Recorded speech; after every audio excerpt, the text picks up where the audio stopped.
La colère et la haine peuvent se dévoiler, mais n'oubliez pas de qui vous êtes aimé. C'est sur cette assertion de Agathe Sachaud que nous ouvrons cette édition de Tous ensemble à la suite de Jésus-Christ de Nazareth. Fidèles téléspectateurs du CAM10, bonsoir, j'espère que vous allez bien. Quant à nous, nous nous portons hyper bien, surtout qu'une fois de plus, nous sommes sur ce plateau en compagnie de notre consultant, le Père Landry-Marie. Bonsoir mon Père. Bonsoir Eunice Thiogo, c'est moi qui vous remercie une fois encore pour votre invitation en ce dimanche très spécial. Nous espérons que le message évangélique que nous allons apporter aujourd'hui pourra aider plus d'un et que véritablement l'Esprit Saint commencera à agir dans la vie de tous ces chrétiens qui nous suivent à travers le monde entier. Voilà, comme le Père vient de le dire, c'est un dimanche spécial et pour cette occasion, nous allons également porter notre étude sur un fait spécial marquant de la société africaine, camerounaise et européenne en général. Donc ce dimanche, nous allons étudier comme d'habitude un extrait de la Bible qui fera l'objet ou alors la base de notre enseignement. Et après cette étude, le Père pourra donc analyser ou alors interpréter le texte pour nous et vous, fidèles téléspectateurs. Et ensuite, on va prendre quelques-unes de vos questions, bien sûr, que vous allez nous faire parvenir sur le numéro qui va s'afficher au bas de l'écran. Donc, sans plus tarder, nous allons tous ensemble écouter cet extrait du livre de la Genèse au chapitre 37, du verset 12 au verset 23.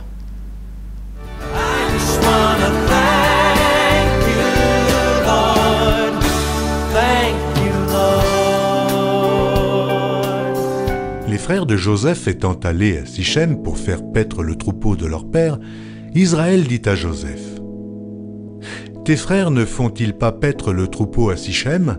Viens, je veux t'envoyer vers eux. » Et il répondit : « Me voici. » Israël lui dit : « Va, je te prie, et vois si tes frères sont en bonne santé et si le troupeau est en bon état. Et tu m'en rapporteras des nouvelles. » Il l'envoya ainsi de la vallée d'Hébron, et Joseph alla à Sichem. Un homme le rencontra. Comme il errait dans les champs, il le questionna en disant : « Que cherches-tu » Joseph répondit : « Je cherche mes frères.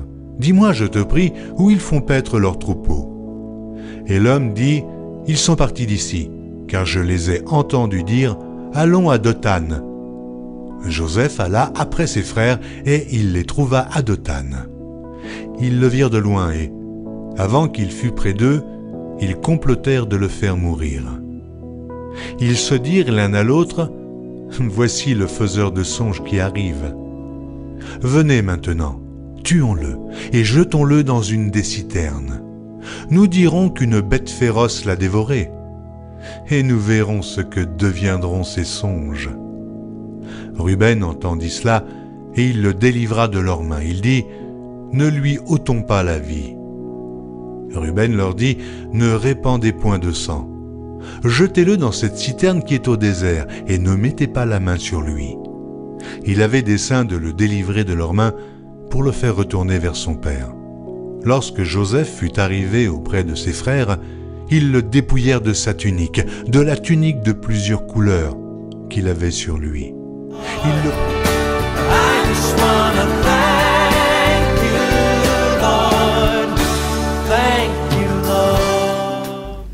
Mon Père, en semaine, vous recevez beaucoup de familles, vous recevez beaucoup de couples, beaucoup de chrétiens qui viennent à vous parce qu'ils ont plusieurs problèmes dans leur vie, en l'occurrence des problèmes de famille.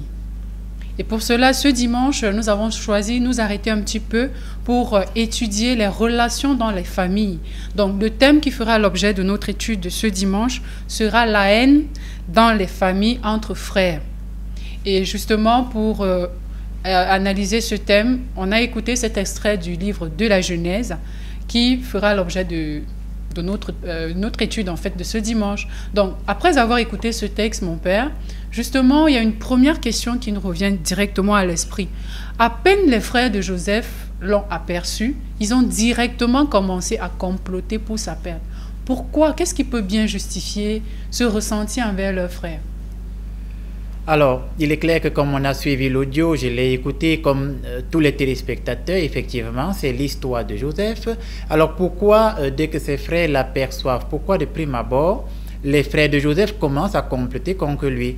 Parce que la réponse est claire et nette pour ceux qui vont lire cet extrait de texte chez eux. Parce que les frères de Joseph ont développé depuis l'enfance un sentiment de jalousie envers Joseph. C'est-à-dire que quand on va entrer dans le contexte biblique de cet extrait, on va voir que Joseph était un peu plus aimé, pour ne pas dire il était celui qui était le plus aimé par Israël. Israël ici entendu comme étant Jacob. Et donc dès que ses frères l'ont aperçu dans cet extrait de texte, le sentiment de jalousie qu'ils ont envers lui prend le dessus, et à cause de ce sentiment de jalousie, les frères de Joseph vont dire, le voilà, arrêtons-le, tuons-le, et ainsi nous verrons si ces rêves, ce qu'il déploie contre nous, vont-ils encore s'accomplir. Voilà pourquoi ils ont comploté contre leur frère cadet. Ça veut donc dire, mon père, on retient que c'est la jalousie qu'ils ont nourrie envers leur frère qui les conduit à avoir de telles pensées en fait. Exactement, c'est ce sentiment de jalousie, je vais dire exagéré, parce qu'il y a une jalousie mineure, mais il y a une jalousie exécrable. Donc c'est l'excès de jalousie qui va pousser les frères de Joseph à se mettre dans un état, je vais dire pas seulement de querelle, mais de guerre envers Joseph, et voir en Joseph l'ennemi qu'il faut abattre. Donc c'est un sentiment de jalousie exagéré, exécrable, dont vont faire montre les frères de Joseph. D'accord, merci mon père. Justement, dans la suite du texte, on remarque que l'un des frères de Joseph, Ruben, se désolidarise un peu de ses autres frères parce que lui, il propose de ne pas faire couler son sang. Maintenant, on veut savoir, est-ce que c'est un sursaut d'amour, c'est de la compassion? Pourquoi il se désolidarise un peu? Alors, il est clair que quand on écoute cet extrait de texte, effectivement, les frères de Joseph vont comploter contre lui. Et avant de répondre à votre question, je rappelle que quand on dit qu'ils ont comploté là dans les familles signifie que lorsque un ou deux ou trois commencent à se mettre ensemble pour essayer de détruire le frère ou la sœur, à partir de ce moment, ils commencent à comploter. Donc, les frères de Joseph ont comploté et l'extrait de texte a déclaré ceci. Ils se sont dit, arrêtons-le et tuons-le. Donc, je voudrais rappeler à tous ceux qui nous regardent dans les familles que le complot commence à partir du moment où un frère, deux frères, trois frères, une sœur, trois sœurs, se mettent ensemble et commencent à développer une pensée pas seulement antipathique, mais une pensée extrême de jalousie contre leurs semblables. À partir du moment où ils complotent, eh bien, ils vont préméditer la mort du frère parce que les frères de Joseph ont dit tuons-le. Maintenant, comme vous l'avez dit, comme ce sentiment de jalousie a grandi et que ça les a tous animés, et on sait pourquoi, j'y reviendrai tout à l'heure, il y a Ruben qui intervient. Et Ruben, pourquoi il intervient? Parce que, je vais dire bibliquement, ou si vous voulez, par interprétation biblique, Ruben est ce qu'on va appeler un objecteur de conscience. Voilà, c'est important. Ça veut dire que quand il y a le mal qui survient, quand il y a le mal qui se déploie, lorsqu'il y a une expansion, une propension du mal, lorsqu'il y a une manière dont le mal se déploie de façon in extenso, donc générale, il y aura toujours quelqu'un ou quelque chose en toi ou extérieur en toi qui va te rappeler que ce que tu fais n'est pas bien. On appelle ça l'objection de conscience, dont chacun d'entre nous doit être un objecteur de conscience. Et ce Ruben, au milieu de ses frères, il est un objecteur de conscience. Parce que Ruben va dire, non, ne le tuons pas. N'allons pas jusqu'à tuer notre frère. Mais comme Ruben ne peut pas leur dire ce que vous faites est mal parce qu'il a peur des représailles, c'est la lâcheté. Comme Ruben a peur des représailles de son frère, il va user de stratégies. Et cette stratégie-là va donc passer par cette méthodologie selon laquelle il va leur dire, mettons-le plutôt dans le puits, mais il ne faut pas que le sang de notre frère cadet vienne entacher nos mains et que ce soit déployé sur nous, sur notre conscience et sur notre vie. Donc, malgré une certaine petite lâcheté, Ruben symbolise l'objecteur de conscience. Et pour ceux qui nous regardent à la maison, chacun se pose la question, est-ce que je suis au milieu de mes frères un objecteur de conscience? Est-ce que lorsque mes frères préméditent, je suis celui qui les ramène sur le bon chemin? Est-ce que lorsque mes parents commencent à déployer une mauvaise mentalité, est-ce que je suis celui qui essaye de ramener, je vais dire, la rectitude morale? Ce qu'en grec on va appeler l'orthos logos et en latin on va appeler la recta ratio, c'est-à-dire la raison droite. Donc l'objecteur de conscience est celui qui déploie la raison droite, entendu ici comme étant celui qui déploie un raisonnement qui est en conformité avec la justice divine. C'est ça qu'on appelle la recta ratio. Voilà ce que je pouvais dire à ce sujet. D'accord, mais justement, mon père, quand le texte se poursuit, Joseph arrive jusqu'à ses frères. Au lieu de l'accueillir avec joie, ce qu'ils font, c'est qu'ils se jettent sur lui et lui retirent son manteau. Et par ce geste, on se demande, ils sont bien conscients que l'acte qu'ils vont poser va causer du chagrin à leurs parents, mais ils vont quand même jusqu'à poser cet acte-là. Qu'est-ce qui justifie cela? Est-ce que la jalousie est plus forte que l'amour qu'on a pour son papa? Voilà, très bonne question. Et pour apporter des éléments ou alors un élément de réponse claire à cette question, il nous faut remonter justement dans le texte afin que ceux qui nous écoutent puissent comprendre non seulement comment je vais apporter l'élément de réponse, mais surtout qu'il ne soit pas, je vais dire comme ça, dissocié en dichotomie avec ce texte. Donc, Joseph arrive et ses frères se jettent sur lui et commencent donc à le frapper et vous demandiez, est-ce que l'amour qu'on a envers son frère n'est-il pas supérieur à une jalousie qu'on déploie envers un frère ou une sœur? Cela remonte d'abord à Jacob. Pourquoi? Le problème de leur réaction est une conséquence. Ça veut dire que les frères de Joseph sont dans la conséquence de certains antécédents. L'antécédent remonte à Jacob. Pourquoi? Jacob a ses enfants et parmi ses 12 fils, il commence à aimer plus un. Il commence à déployer un amour plus grand envers Joseph. Ça pose problème. Ça veut dire quoi? À partir du moment où en tant que parent dans ma famille, je suis celui qui est l'instigateur de la discrimination, à partir de ce moment, je fais mal. Et c'est là où Jacob, sur le plan social, politique, familial, a failli. Je ne dis pas sur le plan divin, je ne dis pas sur le plan de l'orgue du salut, mais sur le plan social, familial, il a failli parce que ce Jacob, qui a 12 enfants ou 12 fils, il montre aux autres enfants, aux autres fils qui sont les aînés de Joseph, il leur montre que moi j'aime plus Joseph.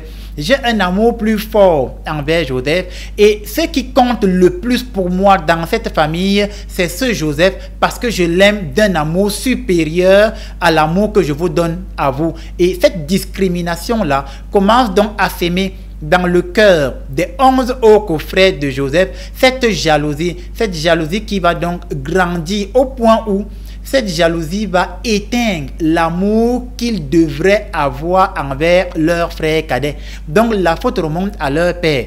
Je vais dire comme ça, l'occasion pour moi de m'adresser aux parents qui nous écoutent. Si tu es un parent et tu écoutes cette émission et que toi tu as passé le temps à montrer à tes enfants que tu apprécies plus le cadet, que tu apprécies plus l'aîné, tu fais mal parce que tu es en train de s'aimer des germes de jalousie entre tes enfants. Et lorsque tu ne seras plus là, ça veut dire lorsque tu vas décider, la probabilité que tes enfants s'entre-déchirent, fassent la guerre est très élevée. Si tu es une maman et que toi tu commences de prime abord à montrer que tu aimes plus ta dernière petite fille que les sœurs aînées, à partir de ce moment tu fais mal. Et il est donc question pour nous, en ce jour de la Pentecôte, que chacun se remette en question et se demande, est-ce que je suis un parent qui déploie un amour, je vais dire, équivalent entre mes enfants, ou est-ce que je fais partie de ces parents qui aiment plus certains enfants que les autres, mais pire encore, montrent aux autres que vous n'êtes rien, vous ne me servez à rien, vous ne valez rien. Et à partir de ce moment, la jalousie naît. Donc, pour répondre donc à votre question, comme Jacob a donc montré aux autres que vous ne valez rien et que tout mon amour se déploie sur Joseph, à partir de ce moment, ils entrent dans une conséquence. Les germes de la jalousie naissent en eux et cette jalousie va donc grandir. Elle grandit, elle va se multiplier. La jalousie qui naît dans le cœur des 11 frères de Joseph, elle va se multiplier avec les déclarations de Joseph. Pourquoi? Parce que Joseph aura des moments où il va leur faire part de ses rêves. Et il va leur expliquer que moi j'ai fait un rêve où je vous ai vu, vous tous vous incliner devant moi. Donc il y a déjà en eux de la jalousie. Et il y a ces paroles de Joseph qui leur montrent que je fais des rêves au cours desquels Dieu me montre que vous allez vous prosterner devant moi. Cette jalousie est donc multipliée par les phrases, ou alors je vais dire par les rêves de Joseph. Voilà pourquoi cet amour va venir, cette jalousie va venir traverser l'amour qu'il devrait avoir envers leur petit frère. Et dès qu'il le voit, il l'arrête, il le frappe, parce qu'effectivement, l'amour là, qu'ils avaient envers leur frère a complètement disparu. Et maintenant, ce n'est que la haine et la jalousie exclusivement qui les dirigent et qui va régir leurs actions. Voilà ce que je pouvais dire. Donc oui, la jalousie est capable de prendre une proportion tellement grande qu'elle éteint, je vais dire, la flamme d'amour fraternel que je dois avoir envers mon frère ou ma soeur. La jalousie est capable d'éteindre cette flamme et de faire de moi-même un meurtrier ou une meurtrière. Et pour nous les chrétiens, il est clair que nous devons fuir ce genre de comportement, rejeter ce genre de comportement, et nous devons être des artisans de paix en tout temps et en tout lieu. Romains 8, 18, autant que cela dépend de vous et que cela est possible, soyez en paix avec tous les hommes, va s'écrier et déclarer l'apôtre Paul. Voilà, fidèles téléspectateurs du CAM10, justement, nous comprenons par là que nous-mêmes, nous pouvons éviter d'arriver face à certaines situations. Déjà, on commence par les parents. Donc, chaque parent sait désormais quelle attitude adopter face à tous ses enfants pour éviter de se retrouver face à une catastrophe plus tard. Alors, comme je vous l'ai annoncé il y a un petit moment, si vous souhaitez participer, envoyer vos questions, vos réactions, vous pouvez les faire parvenir au numéro qui s'affiche au bas de l'écran. Vous avez également accès à la page YouTube du Père Landry. Donc, vous pouvez nous faire parvenir vos préoccupations. Nous allons donc prendre une petite pause, le temps pour nous justement de sélectionner les quelques-unes des réactions qu'on a déjà eu à recevoir sur le téléphone du Père. Donc, on se retrouve juste après pour que le Père puisse répondre aux questions que vous avez fait parvenir pour l'émission. À tout de suite.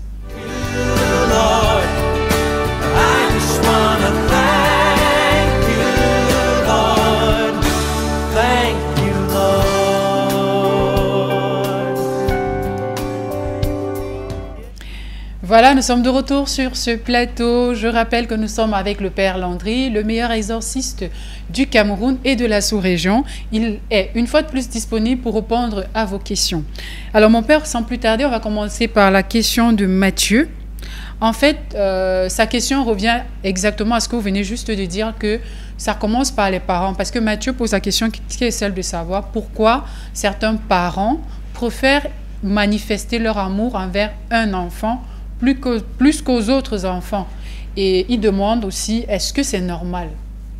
Alors, on va d'abord commencer par répondre à la dernière ou au dernier volet de la question. Est-ce que c'est normal qu'un parent commence à manifester un amour plus fort envers un élément de sa propre famille, envers un enfant de la maison, au point où, j'insiste, au point où il montre que les autres ne servent à rien, que les autres ne valent rien et que les autres, pour lui, ne représentent rien.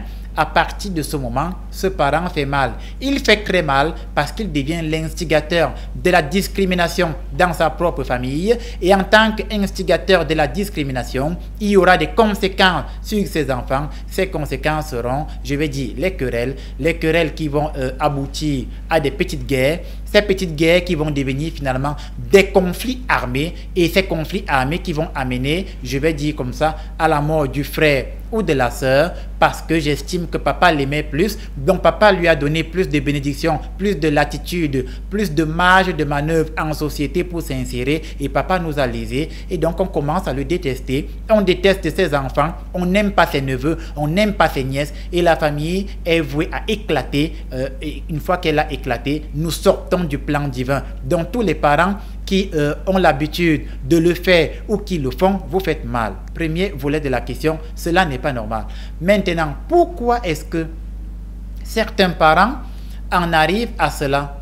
C'est la conséquence de quelque chose et je serai obligé de remonter un peu plus loin pour que nos téléspectateurs comprennent.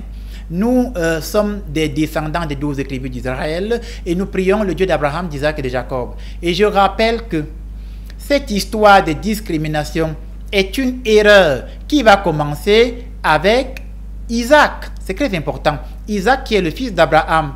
Et Isaac étant le fils d'Abraham, il aura 2 enfants, Ésaü et Jacob.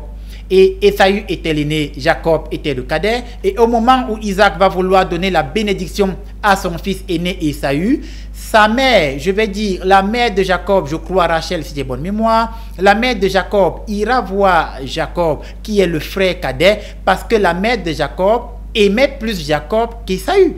La mère de Jacob préférait Jacob à Ésaü, qui est le frère cadet, et elle va écouter comment Isaac va dire à Ésaü, va préparer, je vais te donner la bénédiction. Elle va demander à Jacob de se déguiser et de se faire passer pour Ésaü parce que Isaac était déjà aveugle, et c'est comme ça que Jacob va aller voler la bénédiction qui ne lui était pas destinée mais était destinée à Ésaü. Et à partir de ce moment, Ésaü va donc nourrir une antipathie envers son frère Jacob. Ça va devenir les conflits entre les 2 frères. Qui en était l'instigatrice? C'est la maman.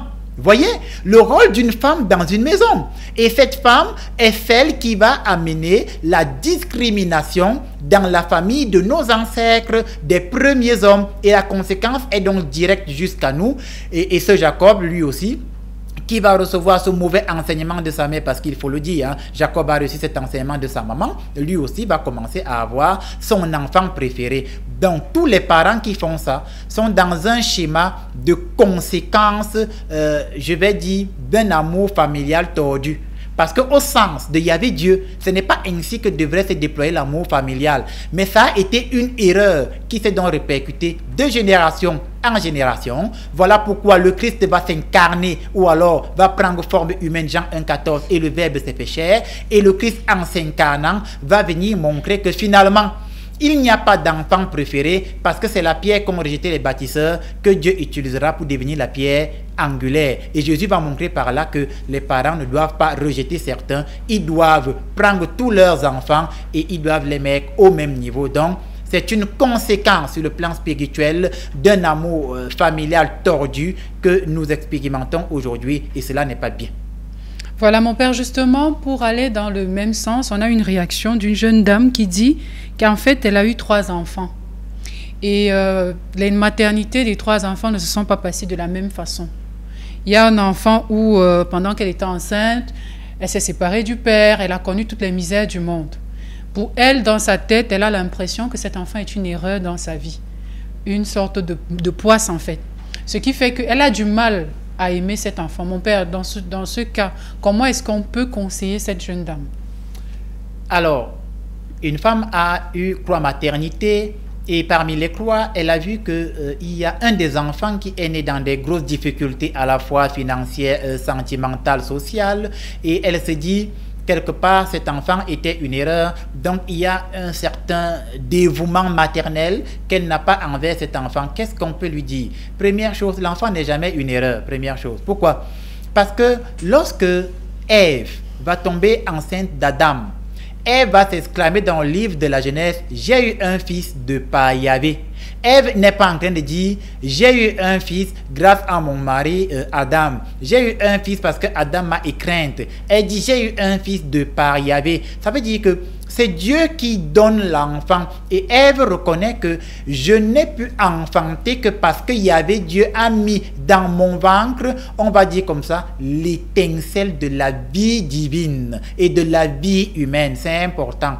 Donc, le conseil que je donne à cette dame, c'est l'enfant n'est jamais une erreur, l'enfant n'est jamais une poisse, l'enfant n'est jamais une malchance, l'enfant n'est jamais, le point de départ de conflit parce que c'est Yahvé qui donne l'enfant et vous avez eu cet enfant de par Yahvé, c'est-à-dire par Dieu, par sa grâce, par sa volonté. Donc, c'est la bénédiction de Yahvé Dieu dans ta vie, ma soeur. Maintenant, le fait que tu es enfanté et que la période d'enfantement ait été, je vais dire comme ça, similaire avec des grosses difficultés par lesquelles tu es passé, c'est un signe que soit tu avais pris des mauvaises décisions et les conséquences de ces décisions sont parvenues au moment de ta grossesse, une fois encore l'enfant n'a rien à voir avec, soit alors c'est un signe que cet enfant est destiné à un brillant avenir et que les forces ténébreuses se sont réunies pour te décourager, pour t'écraser, afin que tu ne puisses pas le former selon la volonté de Dieu et qu'il puisse atteindre ses objectifs. Il est clair que moi je t'encouragerais à voir dans cet enfant l'étoile divine, de l'encadrer, de l'aimer, parce que demain, Yahvé Dieu se servira de cet enfant pour faire des exploits dans ta famille et dans ta propre vie. Sois béni toi qui as ce problème et que Yahvé Dieu, par sa sagesse, te donne le discernement afin que tu prennes la bonne décision en tant que maman et mère. Merci mon père. Nous allons prendre la question de Solange. En fait, elle demande: que faut-il faire quand votre famille vous rejette, désapprouve toutes vos idées et vos propositions? En fait, elle a expliqué un peu la situation par laquelle elle passe. Elle dit qu'elle est dans une famille, ils sont pratiquement 7 enfants. Donc, elle a 2 aînés et elle est la 3e et les 4 autres sont juste après elle. Alors, ce qui se passe, c'est que dans la famille, elle est la mal-aimée, parce que ce sont les mots qu'elle a utilisés. Elle est la mal-aimée dans le sens où, quelle que soit la proposition qu'elle peut faire pour l'évolution de toute la famille, pour le bien de toute la famille, aujourd'hui, ça ne passe pas. Pourtant, jadis, il y a un temps où elle a aidé toute la famille, elle a soutenu toute la famille. Les enfants de ses frères ont fréquenté chez elle, ils ont obtenu des diplômes, tout. Mais depuis quelques années, pratiquement 4 à 5 ans, la situation s'est renversée. Elle s'attendait par exemple à la reconnaissance de ses neveux, de ses nièces, de ses frères. Sauf qu'en retour, aujourd'hui, on la traite carrément de sorcière. Donc, tout ce qu'elle peut proposer, on n'accepte pas. Elle demande donc qu'est-ce qu'elle doit faire. Elle sait déjà pertinemment que la Bible demande qu'elle pardonne. Et elle s'efforce chaque jour à pardonner chacun pour ses mots qui l'ont blessée. Mais elle demande donc en fait qui doit faire le premier pas. Est-ce qu'elle reste dans son coin? Est-ce qu'elle revient vers ses frères? Ou alors qu'est-ce qu'elle peut bien faire en fait? Très bien. C'est quand même le lot et le quotidien de beaucoup de personnes dans les familles. C'est-à-dire qu'on a beaucoup de personnes qui vivent ça, qui expérimentent cette histoire, qui consiste en ce que j'ai quand même aidé pas mal de mes frères et de mes sœurs et beaucoup ont transité par le chez moi. Et aujourd'hui, étant quand même un peu équilibré en société, je deviens l'homme à abattre ou la femme à abattre.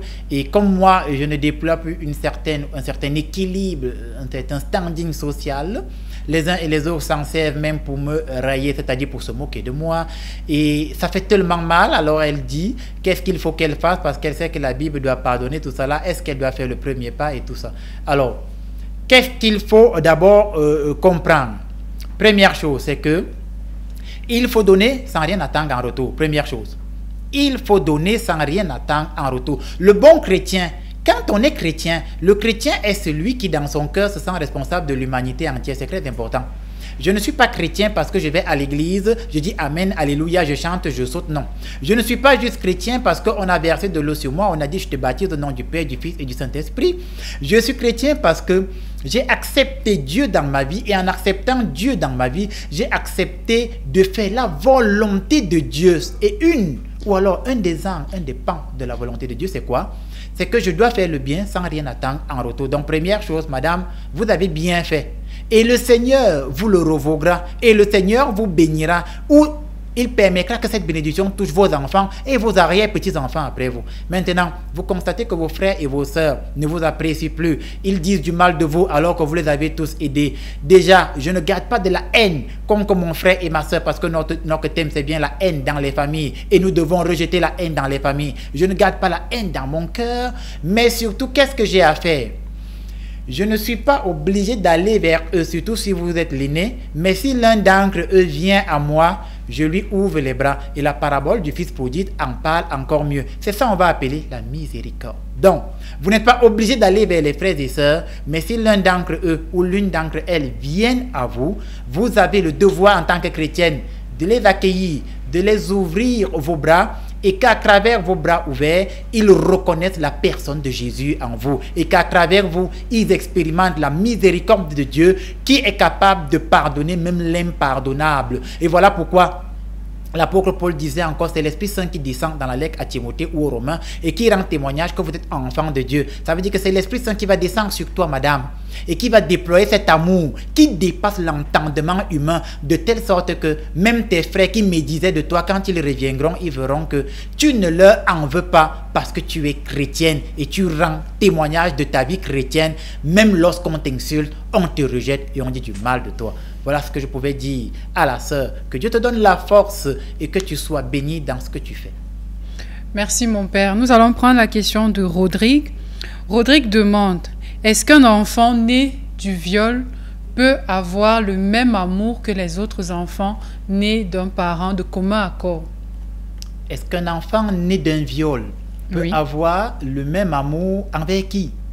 Est-ce qu'on peut l'aimer? Donc la maman peut l'aimer, le papa, est-ce qu'on peut l'aimer autant qu'on aime les autres enfants qu'on a conçus, qu'on a... Volontairement, voilà. Très bien. Il est clair que psychologiquement, cela ne se peut pas. Ça veut dire que quand on regarde le plan psychologique, la constitution du psychisme humain, une femme qui a subi un viol et est tombée enceinte de ce viol, psychologiquement, il y a quelque chose de déséquilibré en elle qui fera qu'elle aura toujours l'impression que cet enfant-là, c'est le fruit, je vais dire, du viol, du péché, de la malchance, de la poisse. Et ce n'était pas ma volonté. Donc, psychologiquement, ce sera difficile que cette maman aime cet enfant comme un enfant qu'elle aurait conçu volontairement dans la paix et la joie. Ça, c'est sur le plan psychique. Maintenant, qu'est-ce qui doit se passer? Elle doit apprendre à aimer cet enfant de la même manière que les autres. Pourquoi? Je reviens. Parce que c'est Yahvé qui donne l'enfant. Ce n'est pas parce qu'il t'a violé que ce n'est plus Dieu qui a mis l'étincelle divine, l'étincelle de la vie divine. C'est Dieu qui a mis l'étincelle de la vie divine. Maintenant, pourquoi Dieu a mis l'étincelle de la vie divine? Par cet acte ignoble, tu n'en sais rien. Et qu'est-ce que tu fais? Tu acceptes la volonté de Dieu. Et tu dis, comme Job avait dit, si le bonheur est un don de Dieu et le malheur, pourquoi ne l'accepterions-nous pas aussi? C'est Job qui parle. Et donc, j'accepte le malheur comme étant un don de Dieu. Et à partir du moment où j'accepte le malheur comme étant un don de Dieu et que c'est la volonté de Dieu, je regarde cet enfant comme étant la volonté de Dieu et je travaille dans mon psychisme à l'aimer. Si je n'arrive pas à le faire, alors j'apprends à prier. Et dans la prière, l'Esprit Saint lui-même va transformer mon cœur. Comme c'est écrit dans Ézéchiel 26, 36, je vous donnerai un cœur nouveau, je mettrai en vous un esprit nouveau. Yahvé même va donner dans mon vie un cœur nouveau. Il va me mettre un esprit nouveau et va me donner un nouveau regard sur cet enfant. Pour ça, il faudrait que j'apprenne d'abord que même le malheur est un don de Dieu. Si je vois dans le malheur une autre source que la volonté de Dieu, alors je vais détester cet enfant ou alors je vais moins l'aimer que les autres et je vais frustrer cet enfant en lui rappelant que toi tu n'es que le fruit d'un viol et finalement j'aurais perdu un homme dans la société au lieu d'avoir formé un homme dans la société et je serais une mauvaise mère. Voilà ce que je pouvais dire à notre cher ami Rodrigue. Merci mon père. Là, nous allons prendre une question. Je vais vous dire, mon père, elle est venue pratiquement 3 fois. D'accord. 3 personnes différentes ont posé la même question. C'est un cas de figure. Donc, ils disent tous qu'ils sont plusieurs enfants dans la famille. Et ils ont remarqué que rien ne marche chez eux, c'est-à-dire pas de mariage. Les filles vont en mariage, elles reviennent, ça ne se concrétise pas. Le travail, après quelqu'un commence à travailler, il est licencié, donc ils n'évoluent vraiment pas. Ils ont l'impression qu'ils sont bloqués. Ils ont donc pris l'initiative de chercher à comprendre ce qui ne va pas. Surtout que ce n'est pas toute la famille qui est dans cette situation. Il y a quand même une personne qui s'en sort. Mais malheureusement, cette personne ne lève même pas le petit doigt pour soutenir la famille. On dirait qu'il ne fait plus partie de la famille. Et curieusement, justement, quand ils essayent de chercher ce qui se passe, partout, dont ils ont vu des marabouts, ils ont même vu des pasteurs qui disent qu'ils ont des visions. Et partout où ils sont allés, on leur a dit, en fait, c'est votre frère. Votre frère a volé vos chances. Votre frère a volé vos étoiles. Donc, tous nous demandent, mon père, comment faire pour récupérer nos chances? Ça, c'est le premier volet de la question. Et dans le deuxième volet, il demande, est-ce que vous pouvez nous aider? Alors, cette question qui intervient à 2 volets demande un éclaircissement que je vais poser et je vais apporter des éléments de réponse, soyez-en sûrs. Premier éclaircissement, c'est que ils ont un frère qui s'en sort et eux ils ne s'en sortent pas. Ils ont marché, ça m'a beaucoup intéressé. Ils ont marché de partout, fût-il chez les marabouts, les féticheurs, je n'en sais rien, certains pasteurs sous l'action des révélations. Toutes ces personnes leur disent que c'est votre frère qui a volé vos chances. La première problématique fondamentale à poser dans l'ordre de la lumen rationis, donc de l'intelligence et du raisonnement, c'est: est-ce que c'est parce que 9 personnes sur 10 font des bêtises que la bêtise est une vertu? Ça veut dire quoi? On a quel critère de vérificabilité clair et net qui montre que c'est le frère qui a volé leur chance? Voilà la première chose à éclaircir. Je vais éclaircir d'abord avant d'apporter les éléments de réponse.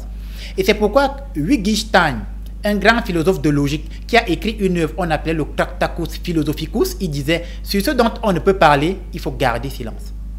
Ça veut dire que Wittgenstein estimait que sur des problèmes qui dépassent l'entendement humain et qui dépassent, je vais dire, l'ordre du raisonnement rationnel et l'analyse logique, il faut se taire. Parce que ce qu'il leur dit, c'est votre frère qui a volé vos chances, ceux qui disent ça, je vais dire, on a quel critère de vérificabilité pour être sûr que ce que ces gens disent est vrai. Et le diable est capable de faire que beaucoup de personnes te disent la même chose alors que cette chose est fausse. Et on voit cet exemple dans les évangiles synoptiques. On va retrouver quasiment tout le peuple juif qui va dire: crucifiez-le, crucifiez-le, crucifiez-le, alors que tout le peuple juif était dans l'erreur. On va voir les grands prêtres qui vont dire à Pilate: faut le crucifier, libère-nous Barabbas, alors que les grands prêtres étaient dans l'erreur. On voit des centaines de milliers de personnes qui disent que c'est Jésus le problème, alors que le problème, c'est eux. Donc ce que je veux dire, c'est que on a quel critère de vérificabilité si ce ne sont pas eux le problème? Voyez, au sens du texte que nous avons écouté tout à l'heure, au sens des frères de Joseph, c'est Joseph le problème. Alors que quand on pose une interprétation exégétique et biblique, les frères de Joseph, ce sont eux le problème, c'est pas Joseph le problème, vous comprenez? Donc vous voyez que cette problématique montre qu'il faut avoir cette clairvoyance déjà, première chose. Maintenant, deuxième cas de figure. Imaginons qu'effectivement, c'est le frère qui vole leur chance, qui vole leur grâce. Ça aussi, c'est des réalités que j'expérimente, je vois en tant qu'exorciste sur le terrain. C'est-à-dire que vous avez des gens dans des familles qui pour émerger, s'en vont voir des marabouts, des féticheurs et tout ça là. Et qu'est-ce qu'il fait? Il va faire, je vais dire, des incantations, des rituels magico-spirites qui vont faire en sorte que la lumière et l'étoile de ses frères soient absorbées et que tout cela serve à ses intérêts. Et lui, il est propulsé dans la société et les autres n'atteignent jamais son niveau. Dans ce cas de figure, il est clair que, vous devez tous donner votre vie à Jésus déjà, parce que là on entre dans le combat spirituel. Vous devez donner votre vie à Jésus-Christ de Nazareth, et comme lui aussi il est allé voir, je vais dire comme ça, des marabouts, des féticheurs pour voler vos chances et vos grâces, vous aussi vous devez vous rapprocher d'un serviteur de Dieu oncionné, un vrai serviteur de Dieu qui a la bonne élévation spirituelle, qui sera capable au nom de Jésus et avec la force de l'Esprit Saint de briser les incantations que le frère a fait. Et une fois qu'il aura brisé les incantations, vos étoiles et vos grâces seront reprises par les anges et vos étoiles vous seront redonnées. C'est ça qu'on appelle en spiritualité la restauration. Donc il faut voir un serviteur de Dieu qui va prier, faire des rituels, je vais dire comme ça, des séances d'exorcisme pour détruire ces incantations, ces blocages et demander que la restauration vous soit donnée. Et comme il y avait Dieu, écoute ses serviteurs, Yahvé Dieu va agir en lieu et place par son serviteur et la restauration va s'accomplir. Le combat sera long, mais au nom du Christ, vous aurez la victoire. Exode 14, 14, Yahvé dit: je ferai de vos combats mes combats. Et à partir du moment où vous allez vous mettre sous la protection de Yahvé Dieu, ce n'est plus vous qui allez combattre, c'est Dieu lui-même qui va combattre pour vous et qui va renverser ce frère qui a volé vos grâces. Tôt ou tard, la vérité éclatera. Voilà ce que j'avais à dire à ce sujet. Et pour achever, est-ce que vous pouvez nous aider, mon père? Généralement, ceux qui ont besoin de mon aide, ils prennent rendez-vous au numéro qui s'affiche au bas de l'écran. Ils viennent à ma rencontre au bureau, on s'assoit, nous parlons et après, nous déclenchons un suivi spirituel en fonction des conditions qui sont réunies. Et par la grâce de Dieu, les gens avec qui nous cheminons jusqu'ici rendent quand même témoignage que nous évoluons et que cette évolution est la grâce de Dieu dans leur vie. Soyez bénis et que Dieu vous donne la force de prendre de bonnes décisions. Voilà, mon père, on va prendre la question de Jules. Jules dit qu'il est d'une famille qui s'est divisée au point où les frères se souhaitent la mort. Donc, personne n'adresse plus la parole à l'autre, chacun est dans son coin, que ce soit les fêtes, les deuils, chacun est dans son coin. Il demande donc, déjà il a un cri de ras-le-bol, il est fatigué parce qu'il dit que quand ils étaient tout petits, ses mains ils étaient soudées. Mais depuis que chacun a essayé de refaire sa vie, ils se sont disloqués, chacun a pris sa route. Il demande donc, mon père, comment ramener la paix dans une famille qui s'est déchirée? C'est le premier volet de la question. Ensuite, il dit, est-ce que vous pouvez nous aider à recoller et unir notre famille? Nous sommes à Yaoundé. Très bien. Comment ramener la paix dans une famille qui s'est divisée, qui est soudée? Il n'y a pas 37 méthodologies, ou alors il y a plusieurs méthodologies, mais qui vont toujours converger vers, je vais dire, la même conclusion. Il faut procéder par méthode de médiation. Et la méthode de médiation qu'on retrouve en droit, on l'applique aussi dans la vie de famille. Ça veut dire qu'il faut à nouveau réunir les frères et sœurs sous un contexte qu'on va appeler la réunion familiale. Et au sein de cette réunion, ou alors au cours de cette réunion familiale, il va falloir, première chose, laisser chacun s'exprimer. Parce que si les uns et les autres ne collaborent plus, si les uns et les autres n'arrivent plus, je vais dire, à se parler, c'est qu'il y a eu un problème. Et ce problème a eu une cause et un déclencheur. Et les gens s'attardent souvent beaucoup sur le déclencheur. Et à partir du moment où ils regardent le déclencheur, ils font les problèmes. Alors qu'avant le déclencheur, souvent, il y a des causes. Et quelquefois, il y a des causes extrinsèques et des causes intrinsèques. Donc, il va falloir une médiation. Quelqu'un qui va venir dans la famille, qui lui n'a aucun intérêt, et qui va réunir la famille avec autorisation des parents, on va laisser les uns et les autres s'exprimer. Et quand ils vont finir de s'exprimer et de dire ce pourquoi ils ne parlent plus aux frères, à la sœur, pourquoi ils ne collaborent plus avec le cadet, pourquoi ils ne collaborent plus avec l'aîné, ils vont ouvrir leur cœur. Et la réunion peut être un peu chaude parce qu'il peut y avoir des petits moments de querelle, c'est pas grave. Mais les gens vont vider leur sac. Et après qu'ils aient eu à vider leur sac, il faudra que le médiateur, donc, en lieu et place avec accord des parents, puisse donc montrer aux uns et aux autres que, comme vous avez vidé vos sacs, maintenant on va donner la parole aux parents.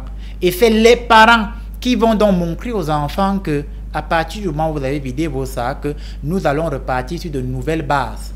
S'il n'y a pas un médiateur pour faire ça, ça pourra toujours poser problème parce que si, je vais dire, la cause des querelles, ce sont les parents, à partir du moment où les parents vont convoquer la réunion, le parent aura toujours un parti pris.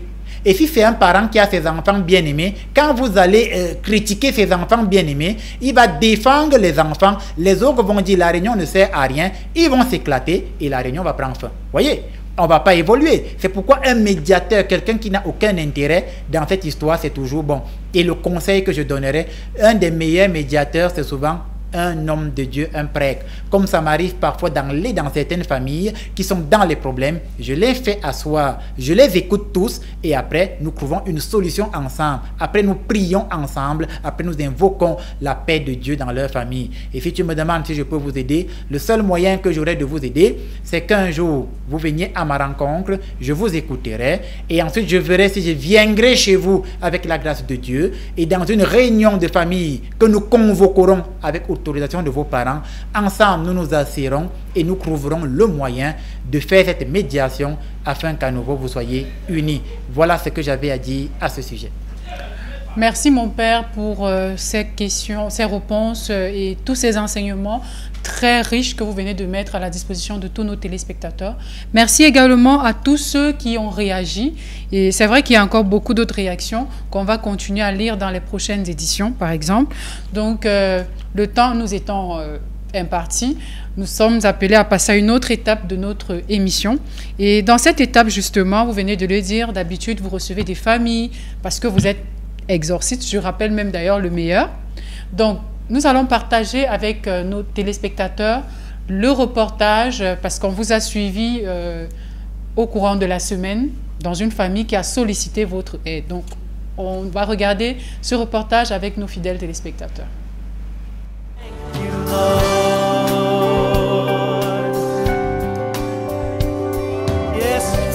Se sont écoulées depuis notre dernière rencontre avec le père Landry Marie. Nous sommes de retour à ses côtés. Cette fois, Il arrive pour une intervention particulière au sein de la famille Ngofa. Il est question pour le père de dire une prière de bénédiction sur leur nouvelle maison qu'ils ont intégrée il y a peu de temps. En effet, le père de la maison, Hervé Ngofa, après avoir vu l'exorciste à l'œuvre, a pris contact et s'est fixé un rendez-vous. L'exorciste, dans une concentration qui lui est propre à ces moments-là, va lui-même dresser de manière ordonnée l'autel sacré du Seigneur. Une fois cette étape achevée, le Père va apposer de l'huile d'onction sur chaque habitant de la maison et débuter l'exorcisme de l'eau. Ensuite, suivra la célébration eucharistique. Au cours de la messe, Père Landry va enseigner aux habitants de la maison à bien prier et surtout toujours donner la première place à Jésus-Christ. Il va également, pendant la messe, faire des intercessions fortes pour cette famille qui demande l'aide de Dieu. Après ce message évangélique, l'exorciste va procéder à la bénédiction de la maison en aspergeant de l'eau exorcisée dans tous les coins et recoins. Et, sous l'injonction de l'Esprit Saint, le rituel se poursuivra jusqu'aux alentours et aux toilettes externes de la maison. Le but, détruire toute présence fétichiste qui pourrait s'y cacher ou s'y introduire. Une fois de retour à l'intérieur, le père va prier sur tous les membres de cette famille en leur imposant les mains.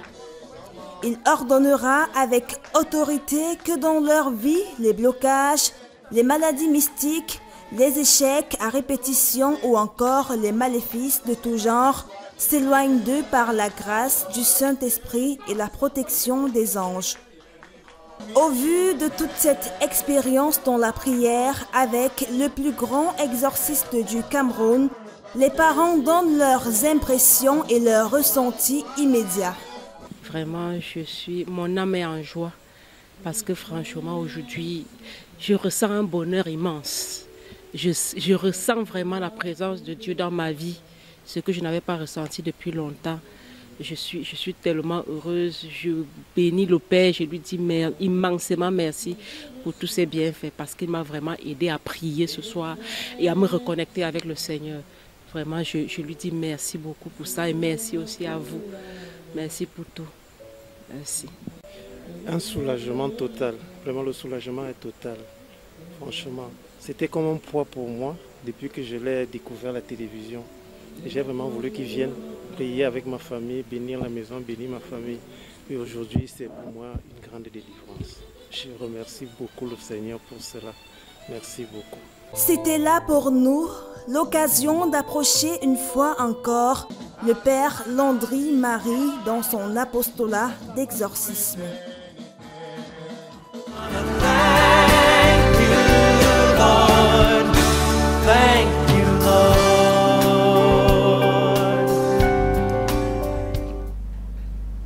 Après avoir partagé cet élément avec vous, fidèles téléspectateurs, nous allons passer la parole au Père pour notre traditionnelle prière de fin. Alors très bien, chers amis téléspectateurs, nous fermons les yeux, nous baissons la tête et au nom de Jésus-Christ de Nazareth, notre Seigneur et notre Maître qui est présent à cet instant, nous prions. Seigneur Dieu Tout-Puissant, je prie pour toutes les personnes qui, dans leur famille, passent par des temps de querelle. Je prie pour toutes ces familles, Seigneur, où les frères et les sœurs se détestent. Je prie pour toutes ces familles où les frères et sœurs s'entretuent. Que par le nom de Jésus-Christ de Nazareth, toute action ténébreuse contre ces familles soit de nul et de sans effet. Seigneur, je prie en lieu et place afin que dans les familles là où il y avait la guerre, que tu apportes l'amour. Dans les familles là où il y avait la haine, que tu apportes l'entendement. Que dans les familles là où il y avait des querelles, Seigneur, tu apportes la tranquillité. Seigneur, je prie en lieu et place pour toutes ces familles dans lesquelles le démon, le diable, le Satan s'est installé. Il est venu s'aimer des germes de guerre, des germes, Seigneur, de querelle. Il est venu s'aimer des germes de la mort, de telle sorte que les frères et sœurs se détestent à mort et que les uns et les autres s'en vont voir les marabouts pour s'entretuer et se décrient. Que par la puissance de l'Esprit Saint, en ce jour de Pentecôte, en lieu et place, que la grâce de Dieu se déploie dans toutes ces familles et que les uns et les autres se sentent apaisés afin qu'ils se pardonnent mutuellement et que véritablement il y ait à nouveau la paix au nom de Jésus-Christ de Nazareth. Seigneur, je prie en lieu et place pour toutes les personnes qui ont été rejetées par leur famille, qui ont été abandonnées, qui ont été insultées, qui ont été, Seigneur, combattues. Que par le nom de Jésus-Christ de Nazareth, toutes ces personnes puissent émerger dans la société et que les mauvaises paroles qu'on a déclarées contre eux dans leur propre famille soient de nul et de sans effet au nom de Jésus-Christ de Nazareth. Seigneur, je prie pour toutes ces personnes qui dans les familles ont été amenées chez les marabouts. On a fait des rituels, des pactes avec leur nom, des rituels, des pactes avec leurs vêtements, des rituels et des incantations avec leurs ongles, des rituels et des incantations avec leurs chevelures. Que par le nom de Jésus-Christ de Nazareth, tout rituel et toute incantation fait avec vos noms chez les marabouts, les féticheurs, soit de nul et de sans effet, et que vous en soyez tous délivrés et restaurés au nom puissant de Jésus-Christ de Nazareth. Enfin, Seigneur, je prie qu'en ce jour de la Pentecôte, tu ramènes la paix dans les familles, que tu ramènes l'entente, et que même les frères et les sœurs qui ne se parlaient plus depuis des années, qu'en ces jours à nouveau, ils recommencent à se parler, tout cela pour ta plus grande gloire. C'est à toi, Jésus, que nous le demandons. Toi, Jésus, notre ami, toi, Jésus, notre frère, toi, Jésus, Dieu, aujourd'hui et à jamais. Ainsi soit-il. Amen. Alors, fidèles téléspectateurs, c'est sur cette prière que prend fin cette édition de Tous Ensemble à la suite de Jésus-Christ de Nazareth. Je rappelle le thème. Nous avons échangé ce dimanche sur la haine entre frères dans la famille. Et le texte qui servait justement de support, c'était l'extrait du livre de la Genèse, au chapitre 37, du verset 12 au 27, au verset 23. Alors, si vous souhaitez contacter le Père Landry pour lui présenter les situations par lesquelles vous passez au quotidien, comme il l'a dit sur ce plateau, vous pouvez le contacter au numéro qui s'affiche juste au bas de l'écran.